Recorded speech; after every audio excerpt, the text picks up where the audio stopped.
This meeting of the Anderson Township Board of Zoning Appeals is hereby called to order. This meeting was established pursuant to Section 519.13 of the Ohio Revised Code by the Anderson Township trustees to provide administrative relief to any person or entity adversely affected by the Anderson Township zoning resolution. Will the secretary please call the roll? Here. Mr. Haber? Here. Mr. Sion? Here. Mr. Nye? Here. Mr. Halpin? Here. Thank you for coming to this meeting of the Anderson Township Board of Zoning Appeals. Please be aware that this is my first day as chair. So I'm reading the script. Please be aware that this meeting is audio and videotaped and may be carried live on television. First, I'll outline our procedures. A summary of the appeal is presented by the staff. Then the appellant will present its case. The board members may then ask questions of the appellant. After that, all persons supporting the appeal will be permitted to testify one at a time after being recognized by the chair. When those persons supporting the appeal are finished, those opposed to the appeal will then be permitted to testify or ask questions of the board after being recognized by the chair, that be me. All persons wishing to testify, whether for or against an appeal, may only do so after being sworn in. When testifying, each person must come forward to the podium after being recognized, speak into the microphone, and state their name, address, and any affiliation to the case. All persons testifying will be limited to 4 minutes unless a board member requests additional time. All testimony is given to the board only. No comments or questions are to be directed to the appellant or anyone else in the audience. The board will only hear new, non-repetitive evidence or questions. Should someone wish to show support of previous testimony, they may do so by following the testimony procedures and state their support of the previous testimony. Now will all persons who may give testimony this evening please stand, raise your right hand, and swear or affirm. Yeah. So if you plan on speaking at tonight's meeting, please stand. Anybody that plans to speak needs to stand. Everybody up? Okay. Do you swear to tell the truth, the whole truth, and nothing but the truth, so help you God? I do. Are there any changes to tonight's agenda? We don't have any changes, no. No? Number 3.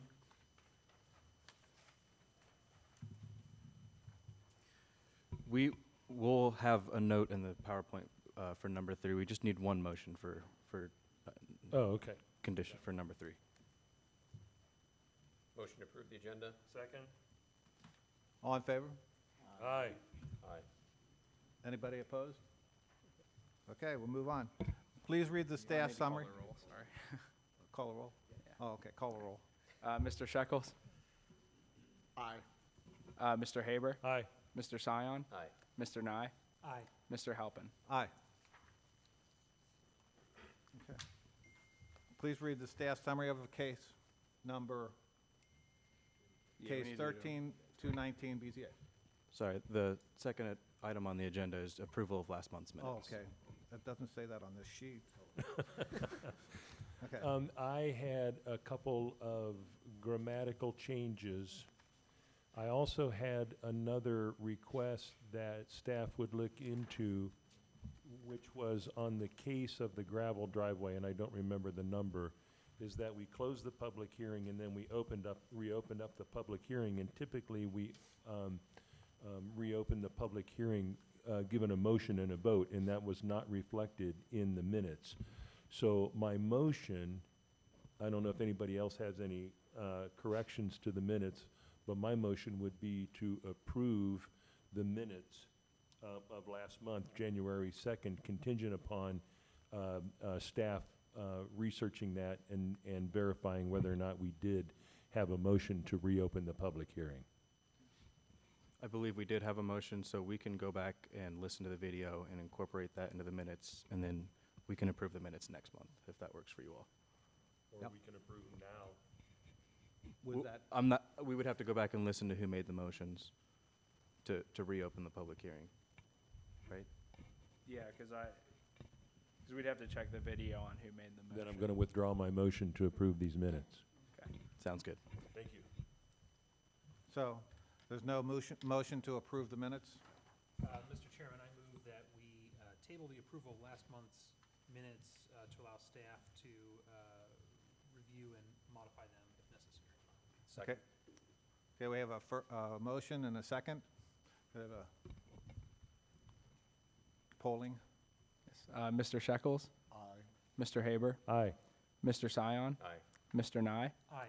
Mr. Halpin? Aye. Okay. Okay, why don't we read the summary then? Okay. So the first, well, I guess the third item on the agenda for tonight is the continuation of case number 13, 2019 BZA.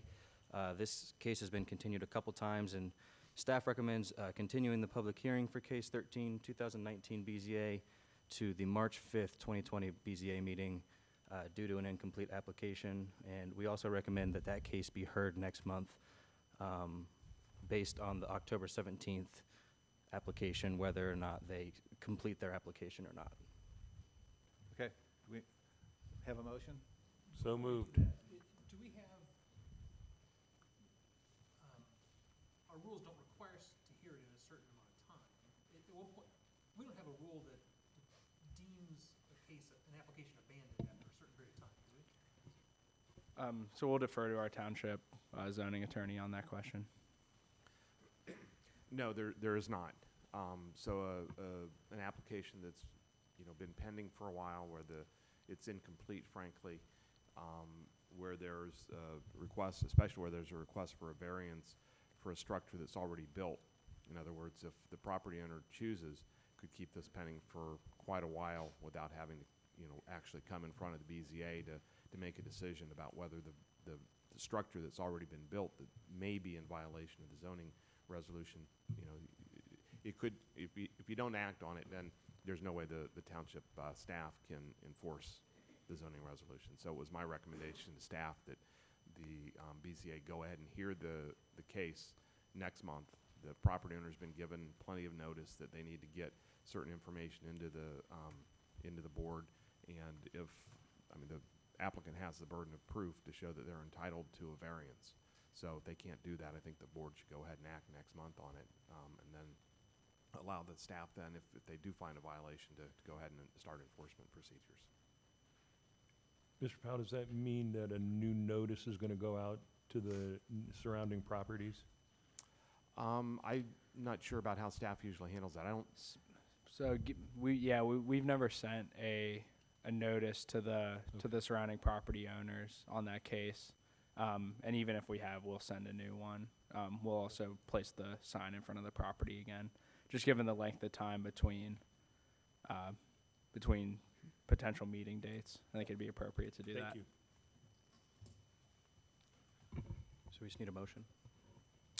Oh, so I move that we continue the public hearing for case 13, 2019 BZA to March 5th, 2020, in alignment with staff's recommendations. Second. All in favor? All call the roll. Mr. Shekels? Aye. Mr. Haber? Aye. Mr. Sion? Aye. Mr. Nye? Aye. Mr. Halpin? Aye. Okay, let's move on to the next one. Okay. And with that, we have case 2, 2020 BZA. The applicant for this case is Jeffrey Roby on behalf of Roby Company Limited Partnership, who is the property owner of 3235 Mount Carmel Road, and that property is zoned E retail. The request is for 3 variances. So variance A is a request to allow a dog hotel to be 92 feet from a residence district, where a 100-foot setback from a residence district is required, and if animals are boarded in that structure, which this structure they are boarding animals overnight. So variance B is a request to allow an outdoor dog run to be located 193 feet from a residence district, where 200 feet is required per Article 3.1 14B2 of the zoning resolution. And then variance C is a request to allow a 6-foot-high chain link fence located in the front yard where only a 4-foot-high 75% open fence is permitted per Article 5.2A9. So just to back up a little bit, an animal hospital, or a dog hotel, which is what we're calling this, is a permitted use in the E retail district, but there are some of these restrictions, the 100-foot setback from a residence district, and then the 200-foot setback from residence district for the outdoor run. Just a little bit of history on the property. The property was purchased by the applicant in 1997. The existing 4,600 square foot structure was constructed in 1997 as the Mount Carmel Learning Center. In 2011, a certificate of occupancy and zoning certificate for signage were issued for another daycare called Jelly Bean Junction. And then in 2012, the applicant changed the use of the property from a daycare to the existing salon and day spa designer lofts, and they removed the existing fencing from the property. So this is a property map of the site, and you can see here the property is right on the border of the Anderson Township and Claremont County, or I'm sorry, the Hamilton County and Claremont County border. Right here you can see the border, and you can also see that this lot actually has double frontage. So this is State Route 32, and then this is Mount Carmel Road. And since it's in the E retail zoning district, a 30-foot setback is required from both of those frontages. This is an aerial map, and you can also see now some of the houses across the street, along with the dentist office next door, and a couple other vacant structures there on the surrounding properties. This is a topography map showing the topography in the area. You can see it slopes down a little bit towards 32. The other thing with it being on the border between Anderson Township and Union Township, we have notified Union Township that this variance request is happening, and they concur with all of staff's findings. So this is the proposed site plan. You can see the existing structure right here, and then this is State Route 32 right here, and this dotted line is the 30-foot setback that needs to be maintained off of that right-of-way. You can see here that the fence is encroaching into that setback, and then this right here is where the dog run is, and you can see the distance from the residence district across the street, and then you can also see the distance of the structure to residential property across the street as well. Here is a picture of the front of the building, which staff took while we were out on site. This is where the dog run is proposed to be, and you can also see State Route 32 off to the left in this picture. This is the rear of the building where the where the dog run and the 6-foot fence are proposed. This is the adjacent parking lot of Eastgate Dental, the adjacent property. This is the existing parking lot for the site, and you can see the Eastgate Dental building in the background there. And then this is a picture of the residences across the street looking from the property, and you can see there's a couple trees there. Another picture of a portion of the parking lot and a billboard that's near the property. And then this is the adjacent dentist office again. And then just another view of State Route 32 and where the dog run and 6-foot fence are proposed. So we'll move on to our staff findings for variance A, which is the setback from the building to the residential properties across the street. Staff finds that the variance is not substantial. The proposed dog hotel structure is located 92 feet from a residence district where a 100-foot setback from a residence district is required. The proposed dog hotel structure will be located approximately 135 feet from the nearest single-family residence to the east. That's to the house itself. The essential character of the neighborhood could be altered, and adjoining properties could suffer a substantial detriment as a result of the variance. The existing structure is partially screened by existing mature trees. However, the applicant has not provided any information regarding potential noise mitigation of the proposed dog hotel. The variance would not adversely affect the delivery of any governmental services. The property owner's predicament cannot feasibly be obviated through some method other than a variance. The applicant's unable to move the existing structure 8 feet to the west to come into compliance with the zoning resolution. And staff is of the opinion that the spirit and intent behind the zoning requirement could be observed due to the distance of the proposed dog hotel structure from the residences to the east and existing screening provided by the mature trees. Did anybody have any questions on variance A before I move on to variance B? Okay. So these are staff findings for variance B. Staff finds that the variance is not substantial, as the proposed outside dog run to be located 193 feet from a residence district where 200-foot setback is required from that district. In addition, the proposed dog run will be located approximately 250 feet from the nearest houses across the street, and it'll also be on the opposite side of the building from the residences to the east. The essential character of the neighborhood could be altered, and adjoining property owners could suffer a substantial detriment as a result of the variance. The proposed dog run will be located behind the existing building and will be screened by the existing vegetation on the south side of the property. However, the applicant has not provided any information regarding potential noise mitigation from the proposed outside dog run. And again, the variance would not adversely affect the delivery of governmental services.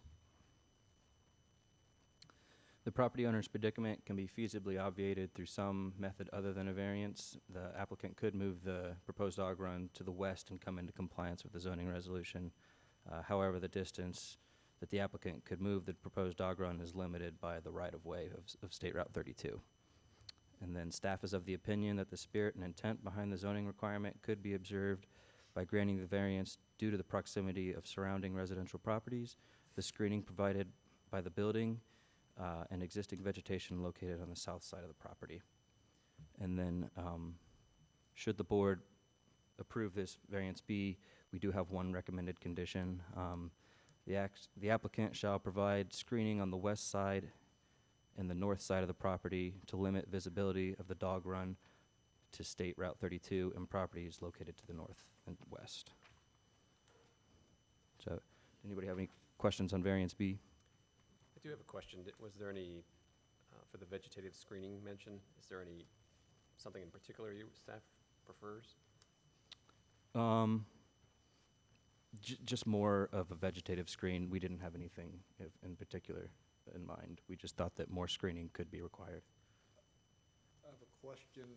That fence is relatively close to the property line. Where would you propose putting the vegetative screening? Inside the fencing area? Is that what? Either inside of it or outside of it, just something to provide more screening from the inside, the outdoor dog run.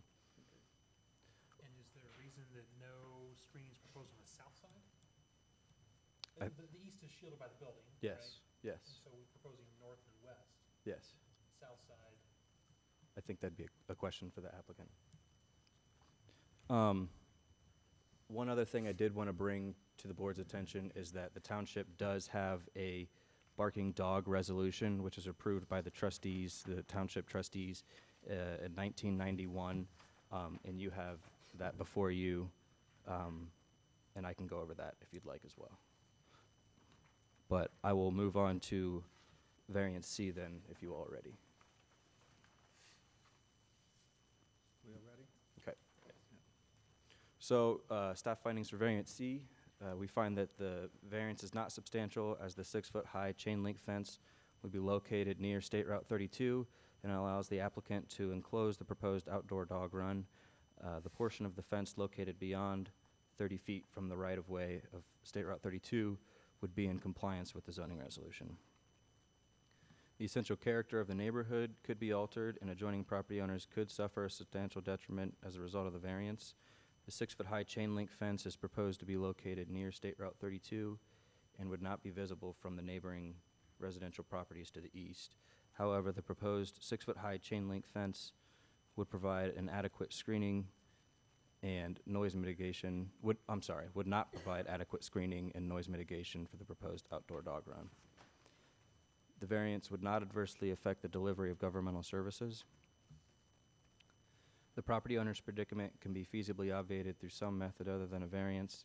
The property owner could move the proposed 6-foot-high chain link fence to observe the 30-foot front yard setback. Staff is of the opinion that the spirit and intent behind the zoning requirement could be observed and substantial justice done by granting the variance, as the 6-foot-high chain link fence encloses the outside dog run and would not be visible from the residences to the east. However, the proposed fence would be visible from the properties to the north. And then we did have a recommended condition for variance C as well. Should the board grant variance C, staff recommends that the 6-foot-high chain link fence be modified to a 6-foot-high privacy-style fence to provide an adequate screening and noise mitigation for the proposed outdoor dog run. So with that, these are the standards to be considered. I'd be happy to answer any questions. Are there any questions by the board? Okay, then. Call the appellant. Will the appellant or the appellant's representative please come to the podium, speak into the microphone, state your name, address, any affiliation, and present your appeal?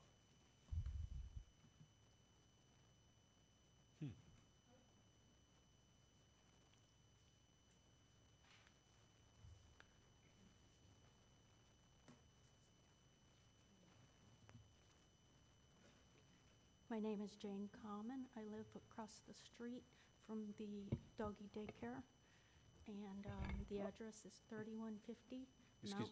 are you the applicant? I'm sorry, no. No. Oh, I'm Are you in favor or? against. Okay, well, doggy. you haven't been called yet. I'm sorry. That's okay. Sorry. Is the applicant here?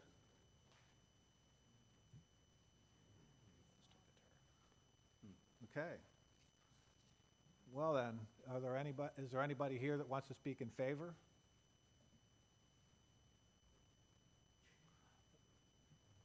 Okay. Before moving on, Mr. Chairman, can we ask counsel, do you have any suggestions? Should we pen this since the applicant's not here? Should we continue on? Well, for variances, obviously, the property owner has the burden of showing that they're entitled to the variances. There should be some evidence put on by the property owner to show that they've, met the zoning resolutions, requirements for a variance. I'm not sure how you could approve it without evidence from the property owner. So I either deal with it as presented, or I think you postpone it till the next hearing. And Wow. Thank you. Does staff, are they aware of why they're not here, or are they planning? I'm not sure why.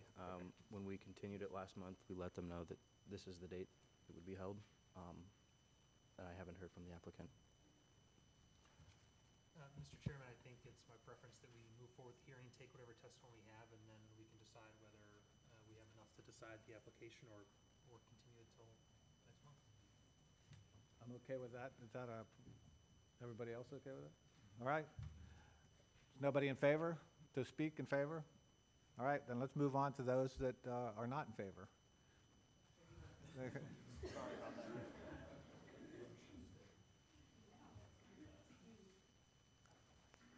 And you were sworn in? Yes. Okay.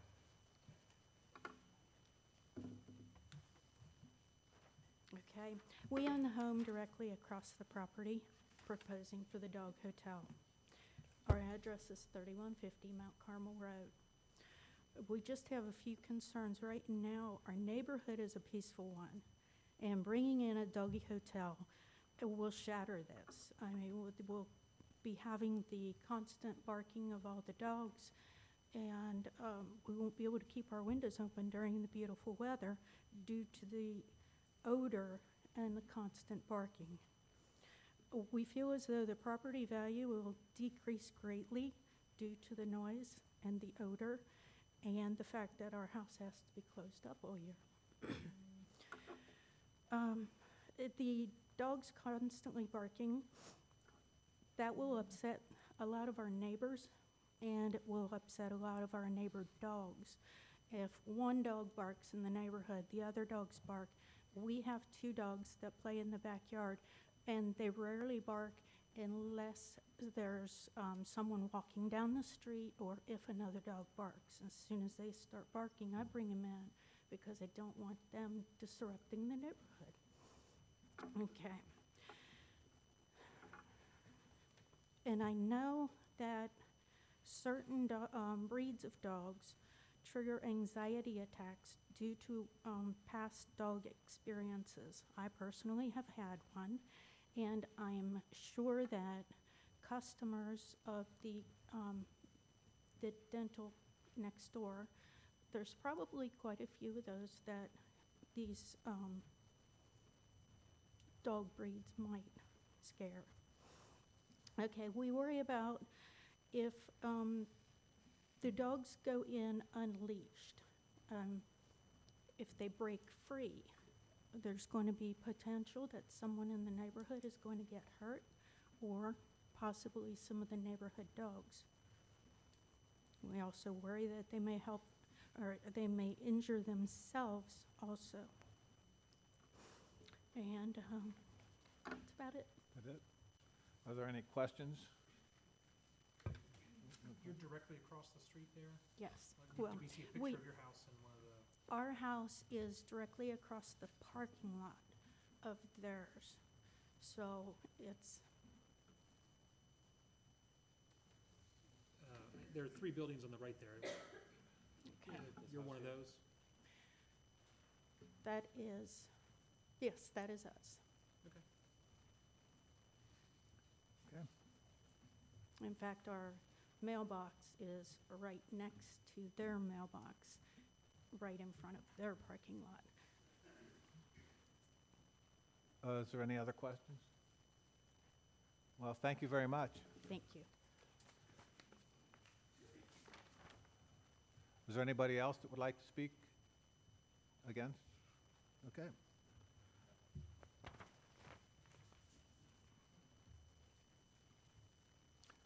You've been sworn in? You've been sworn in? Yes, I have. My name is Art Hunkley, and we live directly across the street from the subject property, 3146 Mount Carmel Road. We also own the rental property that is on the corner of Mount Carmel and Craig Road, What's the address of that property, sir? 440 Craig. Thank you. We've lived in our house for the last 20 years. We want to thank the board here for controlling the development in the area. I think all the buildings that went up, including the subject building, was done properly with a scale that fits into the residential neighborhood. So guys did a nice job on that. We're empathetic to the property owner and the fact that he's got a building that's not producing any rental. However, we do not feel that a doggy hotel, for the reasons the woman who spoke before me, noise, the smell. And I just want to add one thing is that I think once that property goes into a pet mode, then it's got diminished reuse after that, after this doggy hotel would run its course. But our main thing right now is that we like to be outside in the summer, and I don't think however much screening, shielding you put on that these poor dogs are going to be away from their owners in a different environment, and we all know that it's like a racetrack up and down 32, and they will be scared, excited, and whatever, and they'll be making noise, and we find that unacceptable. Thank you. Any other Does anybody have any questions for? Is there another person? Okay.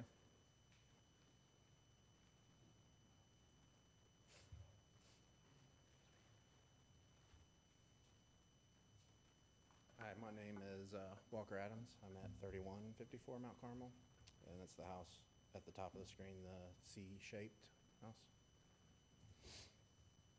And I think you said not to repeat what other people said, but you need to say that you concur with them and you agree with the same thing. And those are my concerns as well. Okay. The next thing I have to say, I don't have any evidence to prove it, it's just me saying it. If you've been around the kennel resorts in Milford, it's completely enclosed in woods. And you can hear the dogs barking long before you get to the actual building. So a few trees and some vegetative screening, it won't protect us from the noise. And I just hope that when you deliberate and think about this, to like view it through the lens of a dog kennel moving in next to your house. Thanks. Thank you. Okay, is there any questions? No Nope. questions. No questions? Okay. I'm gonna ask this question, I know it's kind of ridiculous to, oh, yeah, come on up.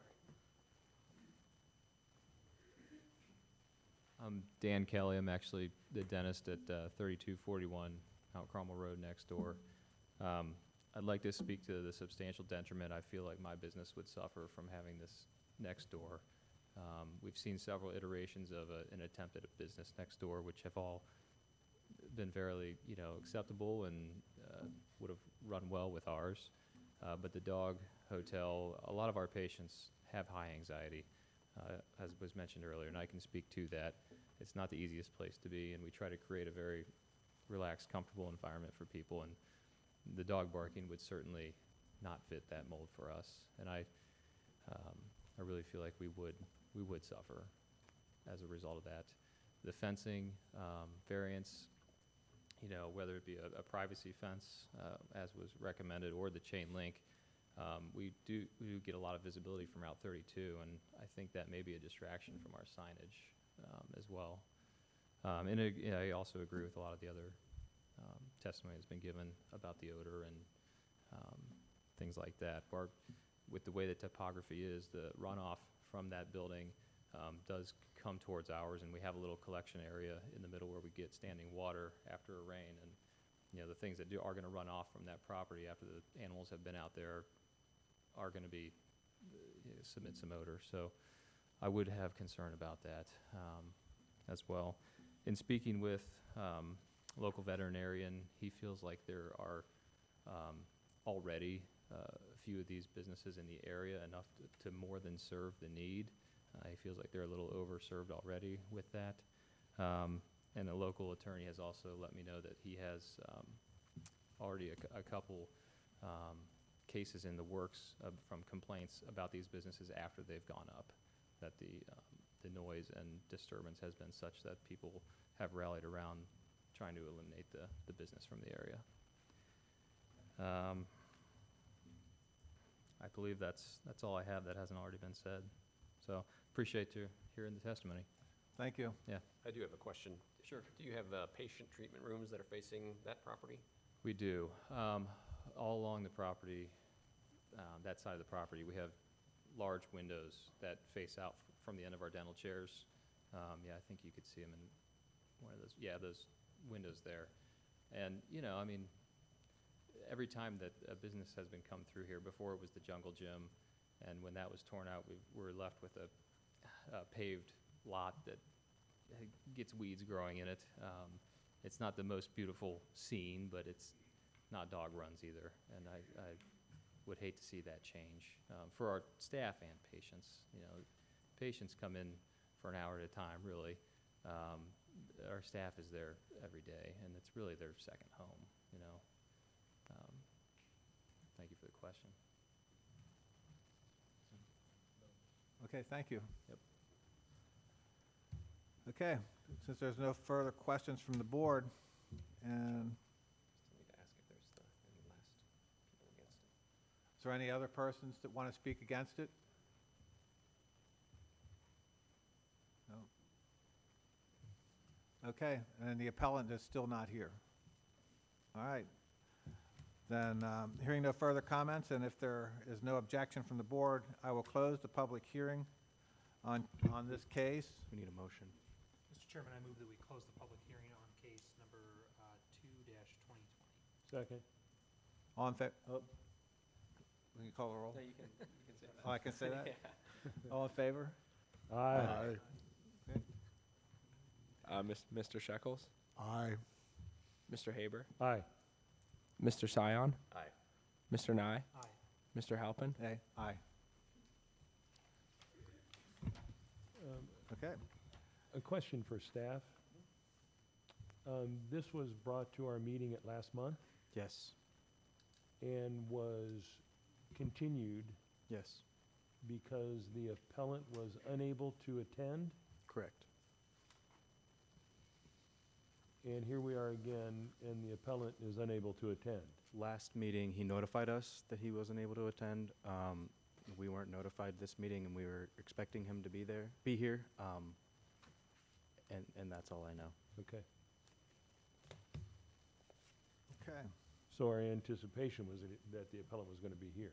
Yes. Okay.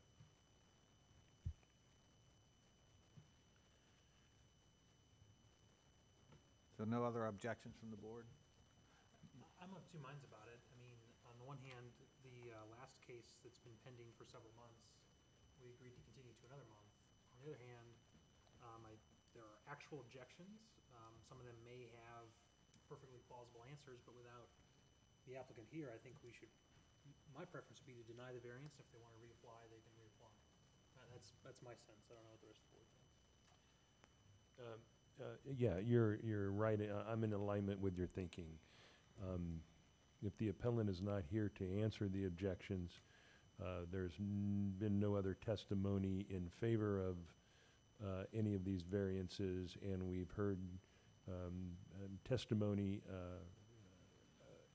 against the variances. My desire would be that we're going to deny the variances and invite the appellant if he or she would like to reapply. I concur. Okay, so we have a motion? I don't think we do. We don't, not yet. Mr. Chairman, I would move that we deny the 3 variances requested in case 2-2020 BZA because the applicant did not appear and present any evidence in support of the requests. Okay. Second the motion. We have a call the roll? Mr. Shekels, Aye. Mr. Haber, Aye. Mr. Sion, Aye. Mr. Nye, Aye. Mr. Halpin. Aye. Okay. Why don't we move on to the next case? So our second case tonight will be presented by our township co-op, Kyle Gibbs. You can go ahead whenever you're ready. So we have case 3-2020, BZA. This is proposed by applicant Michael Wentz of Wentz Design on behalf of Michael and Amy Castellini, who are the property owners at 2652 Saddleback Drive. This is a zoning A residence. The applicant is requesting a variance for a rear yard setback of 22 feet where 35 feet is required.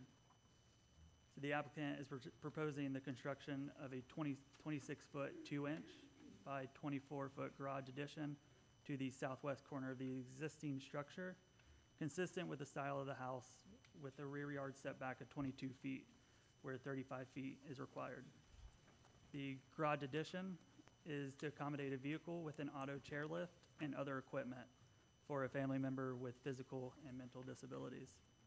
The applicant also plans to construct a 9-foot, 6-inch by 5-foot addition for a covered front entry, a 27-foot by 23-foot, 6-inch 2-story addition for a family room and a bedroom with an elevator, and a 14-foot, 6-inch by 12-foot covered rear porch addition Those three are in compliance with Anderson Township zoning resolution.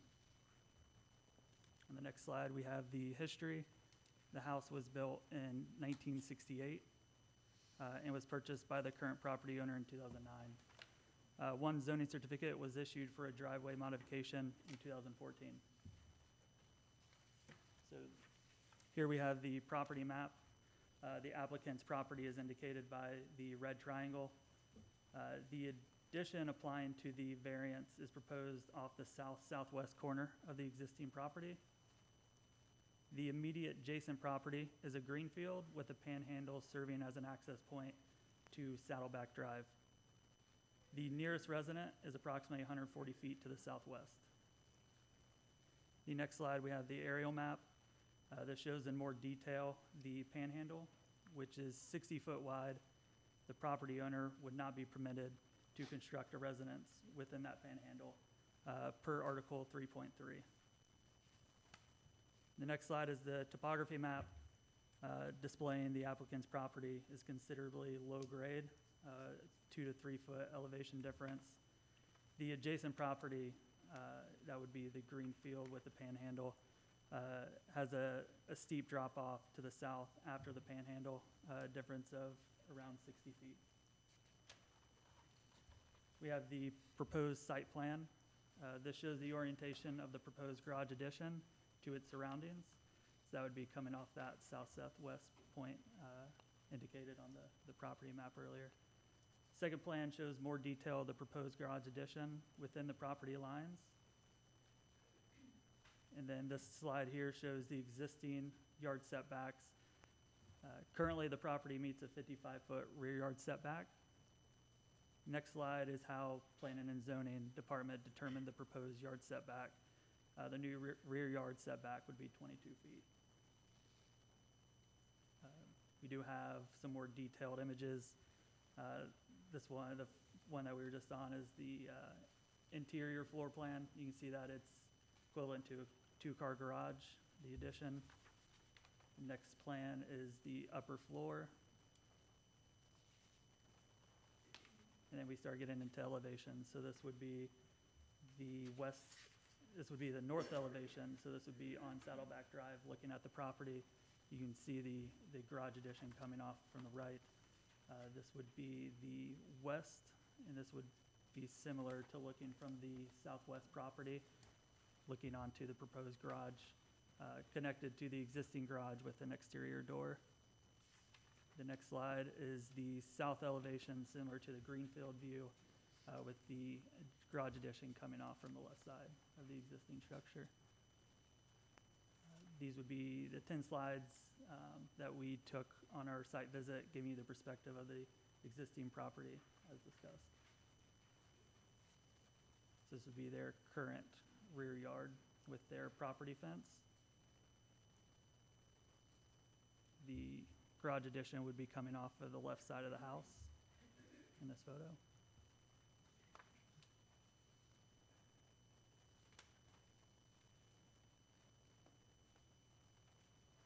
So this kind of shows you from the rear yard, looking past the fence property line, where that panhandle and that nearest residence.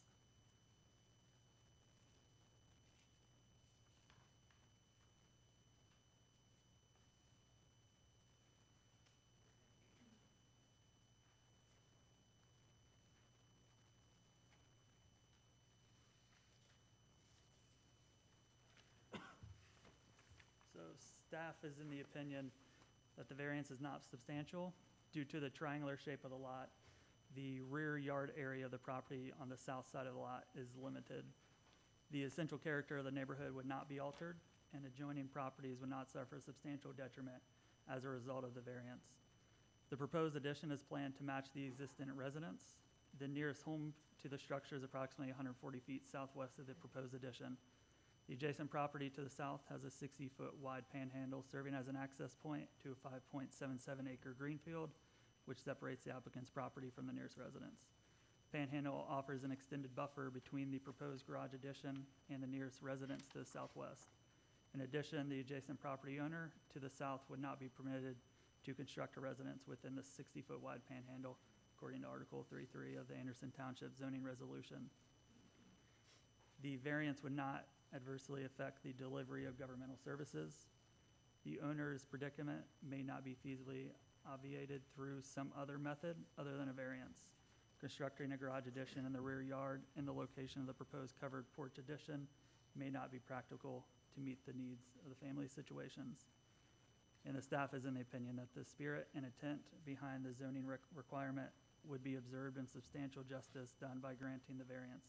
Based on the triangular shape of the lot, the distance between the residence to the southwest, and the 60-foot buffer provided by the adjacent panhandle. And the standards for criteria.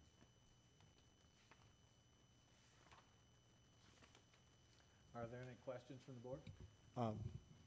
The porch require a variance? The porch addition, does that require a separate variance? It would not, because it would meet the rear yard setback as they've. No, no, currently the front porch, From the rear yard, or from the rear porch? from the front, Yeah. no, the front porch from the front of the drive, from the front of the road right away. Does that, So I The- believe that they have a front yard setback that still meets.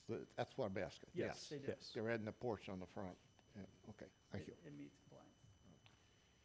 Can you go back to the site plan that had your red lines as far as how you determined the rear yards, side yards, Yep. please?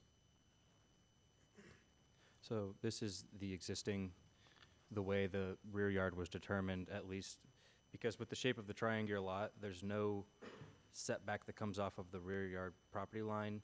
It's all based off of where the house is on the lot, how we determine the front, rear, and side yard setbacks.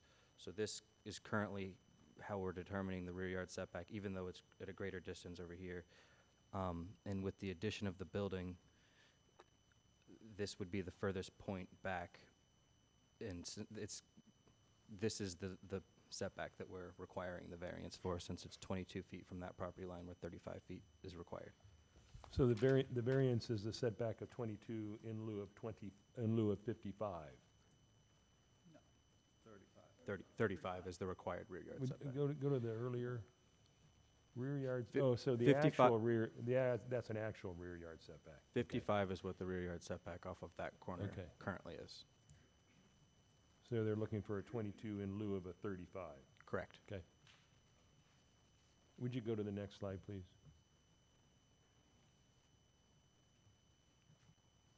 Okay, thank you. On this slide, what's the distance from the same rear corner of the garage perpendicularly to the side yard line? Is that 16 feet? From here to here? Yes. Yes, that's 16 feet. And if that were, and I hear you saying that we're into the backyard, the rear yard there, but the side yard requirement would only be 15, right? Correct. Okay. And again, no variance is required for the family room addition, the covered porch addition, or the front porch addition? No. The only variance that's needed is for this addition right here. Any other questions? Oh, one other question. The driveway, they're expanding the driveway, I think, toward that same property line. No variance is required for that? No. Okay. Okay. So, there was some discussion there that I'm confused.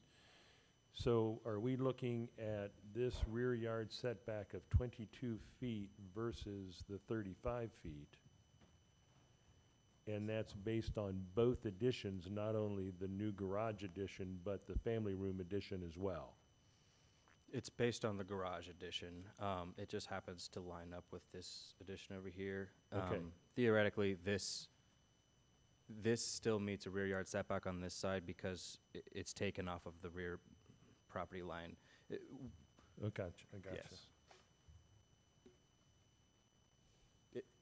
Because of the Oh. triangular shape of the lot, the rear and side yard is changing with the addition because the rear yard starts at the furthest plane of the house back. Yeah, so the 22 yard is only referring to where the double arrows. Yes. Yeah, it's 22 feet from this corner of the house to this Yeah. property line right here.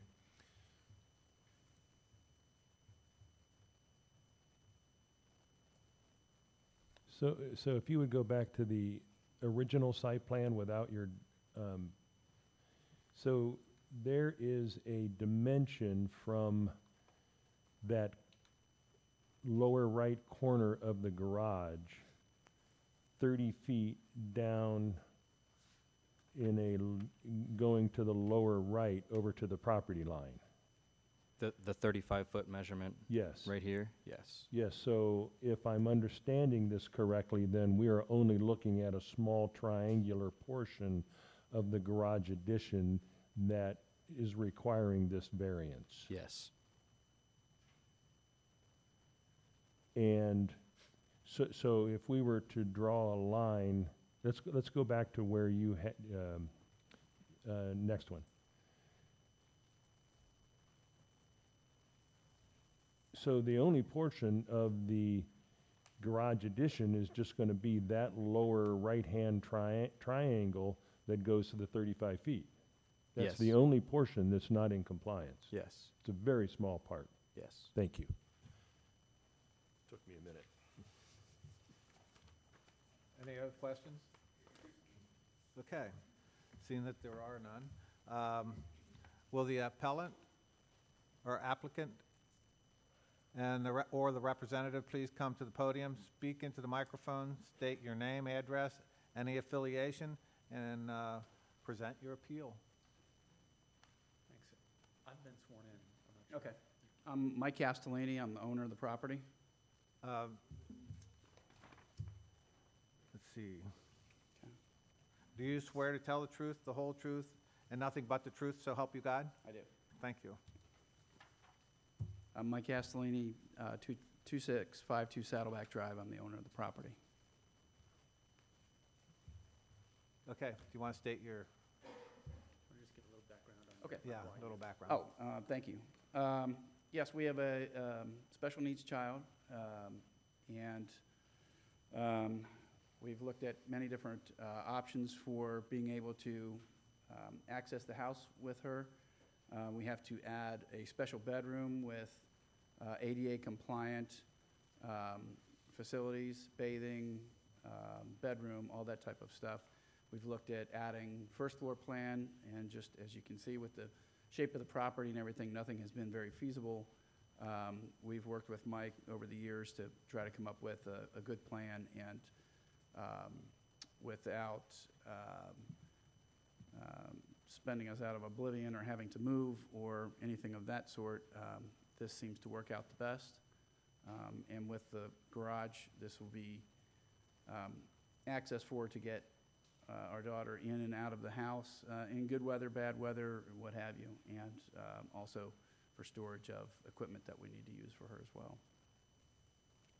Okay, is there any questions? Go. Thanks. Thank you. My name is Mike Wentz. I'm at 7813 Ted Gregory Lane, Montgomery. I'm the architect, and like Mike said, we've been working to try to figure out exactly how we can do this in the most appropriate way. Obviously, the lot, and we could get into the weeds pretty fast with regard to the lot and the shape of the lot. But I would like to say that we were very specific about, because the rear line, most lots have a front, a rear, and two sides. This one has a front and two sides, although the one side is only 25 feet long, and the rear yard, the rear line basically goes from the back corner to the front. So basically, the rear yard setback is very awkward as it cuts into the lot. So as we began to think about this garage addition, we were very particular about this angled rear line, and the reality of it is much of it is to the side of the house and acts as a side property line. So we were intentional on keeping the garage addition 16 or greater than the required minimum of 15 feet off the side property line. So we just played safe. We're 16 feet off of that property line, which put us into the rear yard as it's defined. But as you can see, as it sits next to the neighboring lots, it really is more of a side addition than a rear yard addition. And the family room addition contains an elevator and special room for Katie. I don't want to get into, we don't need to get into that too much. That's not requiring a variance, but the garage is a unique component. To be able to pull into the garage and have room outside of that car for the chair lift to come out of the car. It takes a lot of space to do that. Plus there's wheelchairs and walkers and other things like that. So we also, the garage addition is going to be brick siding to match the existing residence from the front. So I think we're trying to tie it into the existing aesthetic architecture of the house as best we can. I could go on and on, but I don't really think I need to. I think we've covered the